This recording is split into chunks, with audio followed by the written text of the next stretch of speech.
Bismillahirrahmanirrahim. Assalamu alaikum students. I hope so you'll be fine. Today's 13th August 2020 Thursday, lecture number 26 and your diary is reading book page number 85, 86 plus subjective question number 3 part 4 learn. So let's start your lecture and open your book page 85. आज हम लोगों ने discuss करना है solar energy और tidal energy को। कल हम लोगों ने पढ़ा था बायोगैस का, विंड एनर्जी का और साथ में हाइड्रो इलेक्ट्रिकल एनर्जी। आज हम लोगों ने पढ़ना है सोलर एनर्जी, टाइडल एनर्जी। अब सोलर एनर्जी आप लोगों को नाम से पता है, सोलर एनर्जी ऐसी एनर्जी जो हम लोग सन से लेते हैं। The sun is the ultimate source of energy on earth. कहते हैं कि हम अर्थ पे जितनी भी एनर्जी है उसका हतमी सोर्स जो है वो कौन है, वो सन है। The energy coming from the sun is called solar energy. ऐसी एनर्जी जो सन से आती है, जो सूरज से आती है, उस एनर्जी को क्या कहते हैं, solar energy. Solar energy can B change into electricity with the help of solar cells. आप लोगों को पता है सोलर पैनल्स भी मिलते हैं, तो वो धूप से चलते हैं, उनकी वजह से बिजली पैदा होती है। वो घरों में भी अक्सर लगे होते हैं। तो उनमें होता क्या है, ये सोलर पैनल्स लगे होते हैं, ये क्या करते हैं, ये सनलाइट को एब्जॉर्ब करते हैं। सनलाइट को एब्जॉर्ब करते हैं तो फिर यही वाली जो एनर्जी है उसको हम किस में चेंज करते हैं, इलेक्ट्रिसिटी में, और वही इलेक्ट्रिसिटी हम लोग घरों में यूज़ करते हैं। Solar energy can be an effective renewable energy source in our country. ये भी एक रीन्यूएबल एनर्जी सोर्स है हमारे मुल्क में। Solar energy comes on the earth free of cost. बगैर किसी पैसे के, बगैर किसी कीमत पे सोलर एनर्जी जो है वो अर्थ पे आती है, कोई हमें पैसे नहीं लगाने पड़ते। This energy is also pollution free, कोई पोल्यूशन पैदा नहीं होती। There is a lot of solar energy coming on the earth. Earth पे बहुत ज़्यादा सोलर एनर्जी आती है, जबकि हमने ऊपर ही बात की थी कि अल्टीमेट सोर्स ऑफ एनर्जी जो है अर्थ पे वो सन है, तो जितनी भी मोस्टली एनर्जी है वो सन से ही आती है। नेक्स्ट है हमारे पास टाइडल एनर्जी। टाइडल कहते हैं लहरों को। अब पानी में भी तो लहरें पैदा होती हैं। The winds when blow over the surface of the sea समंदर। जब समंदर की सरफेस पे जो पानी होता है, जब हवा चलती है तो हवा उस पानी में लहरें पैदा करती है। हवा की वजह से ना समंदर में लहरें पैदा होती हैं। Surface of the sea cast tides in it. In some countries these tides are use to make electricity. तो कुछ कंट्रीज में क्या होता है कि समंदर में जो लहरें पैदा होती हैं ना, उन लहरों की वजह से उन्होंने ना उसके अंदर मशीन्स फिट की होती हैं, जनरेटर वगैरह फिट किए होते हैं। जब वो लहरें प्रोड्यूस होती हैं, वो लहरें क्या करती हैं, वो उस जनरेटर को, उस मोटर को मूव करवाती हैं, और उसके मूव करने से इलेक्ट्रिसिटी पैदा होती है। तो कुछ कंट्रीज़ में क्या होता है, वो टाइडल एनर्जी से इलेक्ट्रिसिटी प्रोड्यूस करते हैं। Energy from sea tides is also free of cost. जो सी टाइड से एनर्जी प्रोड्यूस होती है वो भी फ्री ऑफ कास्ट, कोई पैसा वगैरह नहीं लगता। This energy does not cause any type of pollution, कोई पोल्यूशन प्रोड्यूस नहीं होती।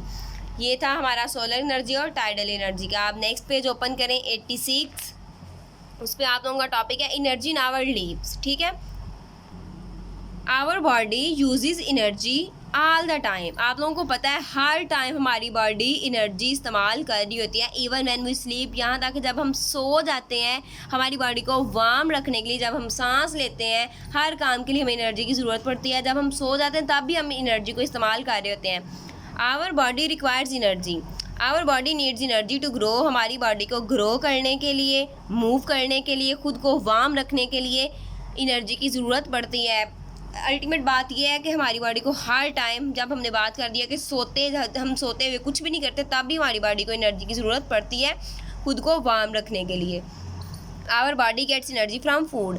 अब हमारी बॉडी को एनर्जी की ज़रूरत तो पड़ती है। हमारी बॉडी एनर्जी कहाँ से लेती है, फूड से। आप लोगों को पता है खाना खाए बगैर आपसे चला फिरा भी नहीं जाता। अगर आप खाना ना खाएं तो आप मर जाएंगे, क्योंकि एनर्जी नहीं होगी बॉडी में काम करने के लिए कुछ भी।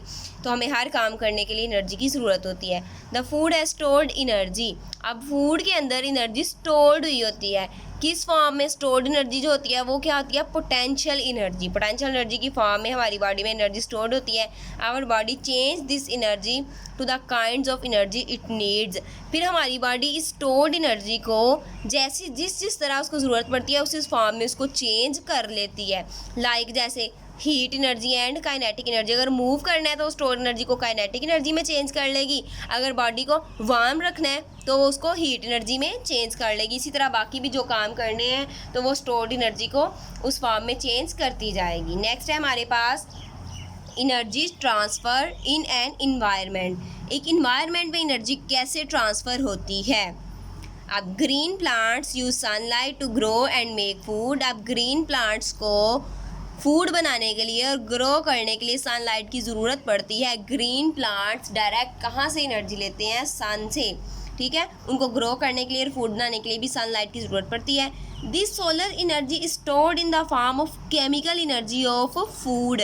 अब फूड में ये जो वो ग्रीन प्लांट्स ने क्या किया, उन्होंने सन, ये देखें फॉर एग्जांपल अगर ग्रीन प्लांट्स हैं, उन्होंने फूड बनानी है, उन्होंने एनर्जी कहाँ से ली, सन से। अब जो सन से एनर्जी आई है वो यहाँ पे फूड में किस फॉर्म में स्टोर्ड हो जाएगी, केमिकल एनर्जी की फॉर्म में। ये वाली जो सोलर एनर्जी सन से आई है, जब वो प्लांट्स में आएगी, प्लांट्स उसको फूड में कन्वर्ट कर देंगे, फूड बना लेंगे, तो फूड में ये एनर्जी किस फॉर्म में हो जाएगी, केमिकल एनर्जी की फॉर्म में। Animals and human beings eat the food prepared by the plants. हम फिर क्या करते हैं, प्लांट ने जो फूड प्रिपेयर्ड की होती है वो एनिमल्स और ह्यूमन बींग्स क्या करते हैं, खा लेते हैं। The chemical energy of food transfer to their body. अब देखें सोलर एनर्जी जो है वो प्लांट में ट्रांसफ़र हुई, किस फॉर्म में, केमिकल एनर्जी की फॉर्म में। अब इस फूड को किसने खाया, एनिमल्स ने, ह्यूमंस ने खाया, ठीक है। एनिमल्स और ह्यूमंस ने खाया तो ये वाली जो केमिकल एनर्जी थी वो किस में चली गई, वो ह्यूमंस और एनिमल्स में चली गई। अब the bodies of animals and human beings change the chemical energy of food to the kind of energy they need.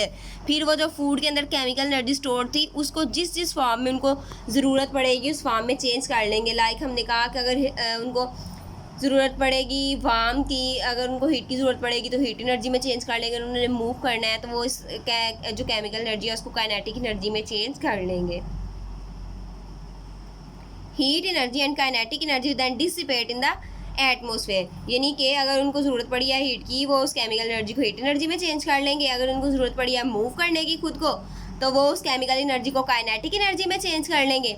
और फिर ये एनर्जी कहाँ पे जाएगी, फिर ये यहाँ पे देखें, जब ये मूव कर रहे हैं, ठीक है, हीट की फॉर्म में, ये एनर्जी फिर डिसिपेट, ये एनर्जी कहाँ पे जाएगी, ये ज़ाया हो जाती है, फिर ये एटमोसफेयर में चली जाती है। और एटमोसफेयर से फिर कहते हैं सिमिलरली सोलर एनर्जी काज विंड एनर्जी। इसी तरह सोलर एनर्जी से ही क्या प्रोड्यूस होती है, causes wind energy, sea tides energy and many other forms of energy. Solar energy causes, solar energy क्या काज करवाती है, विंड एनर्जी भी, ठीक है, सी टाइड्स एनर्जी भी and many other forms of energy. All these energies changes their form and at the end dissipate in the atmosphere. ये सारी की सारी एनर्जी फिर क्या करती हैं, अपनी फॉर्म चेंज करती हैं और अपनी फॉर्म चेंज करके एट द एंड क्या करती हैं, डिसिपेट, खुद को वेस्ट कर देती है, कहाँ पे, एटमोसफेयर में खुद को भेज देती हैं।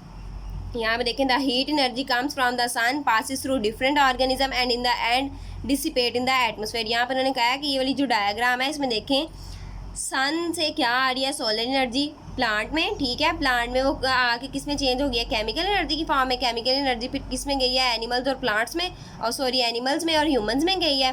फिर एनिमल्स और ह्यूमंस ने उसको यूज़ किया और यूज़ करके कहाँ पे भेज दिया, एटमोसफेयर में डिसिपेट कर दिया। अब आप लोगों का सब्जेक्टिव क्वेश्चन था, सब्जेक्टिव क्वेश्चन नंबर 4, वो देखते हैं। यहाँ पे देखें, right a note on energy transfer in an environment. Environment में एनर्जी कैसे ट्रांसफ़र होती है उस पर एक नोट लिखें। अब ये देखें, यहाँ से आप लोगों का स्टार्ट होगा energy transfer in an environment. यहाँ से आप लोगों का सब्जेक्टिव क्वेश्चन नंबर जो 4 है वो स्टार्ट होगा और यहाँ तक आएगा। और ये जो डायग्राम है ये भी आप लोग साथ में ड्रा करेंगे इंक्लूडिंग डायग्राम। ये यहाँ तक आप लोगों का लॉन्ग क्वेश्चन है, ये आप लोगों ने अच्छी तरह से लर्न करना है। अल्लाह हाफिज़।